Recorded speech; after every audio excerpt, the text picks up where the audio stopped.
दोस्तों, खबरों के मुताबिक ऑस्ट्रेलिया अगले टेस्ट मैच में यानी बॉर्डर गावस्कर ट्रॉफी के चौथे टेस्ट मैच में टीम इंडिया का स्वागत जूसी पिच के साथ करेगा।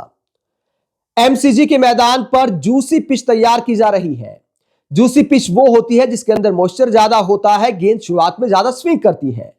लेकिन क्या ऑस्ट्रेलिया एमसीजी पर जसप्रीत बुमराह के आंकड़े भूल गया? 2018 में किस तरह जसप्रीत बुमराह ने अकेले ऑस्ट्रेलिया को धराशायी कर दिया था।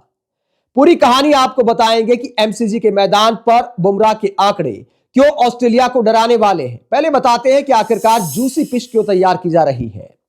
आपने देखा होगा कि एडिलेड के मैदान पर पिंक बॉल से टीम इंडिया के बल्लेबाजों का क्या हाल हुआ था, जहां गेंद बहुत ज्यादा स्विंग कर रही थी और आगे की गेंद पर भारत के बल्लेबाजों को काफी परेशानी हुई। जायसवाल का विकेट आपने देखा होगा कि स्टार्क ने किस तरह निकाला था, आगे की गेंद थी। इसके अलावा शुभमन गिल को भी इसी तरीके से आउट किया था। तो एक तो स्टार्क कारगर साबित होते हैं, गेंद जहां पर स्विंग करती है, जहां पर मॉइस्चर होता है, गेंद शुरुआत में ज्यादा स्विंग करती है। इसके अलावा जोश हेजलवुड का बाहर होना और बोलैंड का खेलना, यह भी ऑस्ट्रेलिया की रणनीति का हिस्सा हो सकता है। दोनों अलग तरह के गेंदबाज हैं। हेजलवुड की बात करें तो वो ऑफ स्टंप के बाहर बल्लेबाजों को ज्यादा परेशान करते हैं, लेकिन जहां तक बोलैंड की गेंदबाजी है वो स्टार्क की तरह आगे की गेंदों पर ज्यादा विकेट निकालते हैं। फुल लेंथ गेंदों पर ज्यादा विकेट निकालने की क्षमता रखते हैं अगर गेंद स्विंग करता है।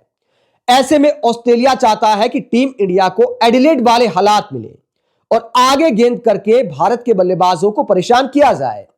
इसीलिए जूसी विकेट तैयार की जा रही है। वैसे भी एमसीजी का इतिहास कहता है कि नई गेंद से, खासकर शुरुआत में गेंद बहुत स्विंग करती है, बाद में बल्लेबाजी के लिए पिच थोड़ी आसान हो जाती है। इसीलिए जूसी पिच तैयार की जा रही है। लेकिन ऐसा करना क्यों ऑस्ट्रेलिया को बैकफायर कर सकता है, क्योंकि जसप्रीत बुमराह के आंकड़े वैसे तो इस सीरीज में भी कमाल के हैं, लेकिन एमसीजी के मैदान पर इतिहास में जो जसप्रीत बुमराह ने प्रदर्शन किया है वो ऑस्ट्रेलिया को डराने वाला है। इस सीरीज में जसप्रीत बुमराह अब तक 21 विकेट अपने नाम कर चुके हैं। इसके अलावा एमसीजी की बात करें तो 2018 की सीरीज में एमसीजी टेस्ट में Jasprit Bumrah man of the match थे। टीम इंडिया ने 137 रन से मैच जीता था।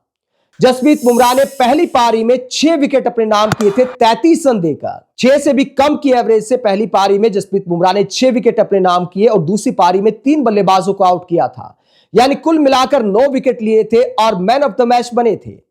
अब की बार जसप्रीत बुमराह जब जबरदस्त फॉर्म में है, अगर कंडीशंस उस तरह की मिल जाती है तो ऐसे में जूसी विकेट पर जिस पिच में मॉइस्चर होगा, अगर शुरुआत में जसप्रीत बुमराह का स्पेल खेलने को मिलेगा ऑस्ट्रेलिया के ओपनर बल्लेबाजों को, तो फिर ऑस्ट्रेलिया को भी बैकफायर कर सकता है।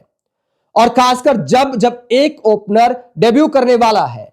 19 साल के सैम कॉन्स्टेंस का डेब्यू करना लगभग तय है, क्योंकि सैम कॉन्स्टेंस और उस्मान ख्वाजा के अलावा ऑस्ट्रेलिया के पास कोई ओपनर बल्लेबाज नहीं है। वो अलग बात है कि किसी मिडिल ऑर्डर के बल्लेबाज को ओपन करा दें तो फिर कहा नहीं जा सकता, लेकिन अब तक इस बात की पूरी संभावना है कि नया ओपनर डेब्यू करने वाला है। 19 साल के बल्लेबाज सैम कॉन्स्टेंस एमसीजी टेस्ट में अपना पहला टेस्ट मैच खेलेंगे। तो ऐसे में शुरुआत में कंडीशंस अगर बुमराह के मुफीद होती हैं तो फिर बुमराह ऑस्ट्रेलिया पर कहर भी ढा सकते हैं।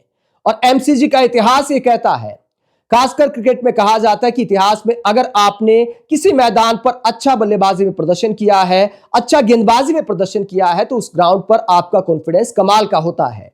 वैसे तो जसप्रीत बुमराह आजकल किसी भी मैदान पर चले जाएं, बड़े आत्मविश्वास से भरपूर नजर आते हैं, तगड़ी फॉर्म में है, इस सीरीज में कहर ढाया है। आप एमसीजी टेस्ट को लेकर क्या सोचते हैं? क्या 2018 वाला प्रदर्शन जसप्रीत बुमराह दोहरा पाएंगे? और तेज गेंदबाजी लाइनअप आपको किसका मजबूत दिखाई देता है? कमेंट बॉक्स में अपनी राय जरूर दें। साथ ही देखते रहिए पब्लिक मीटर।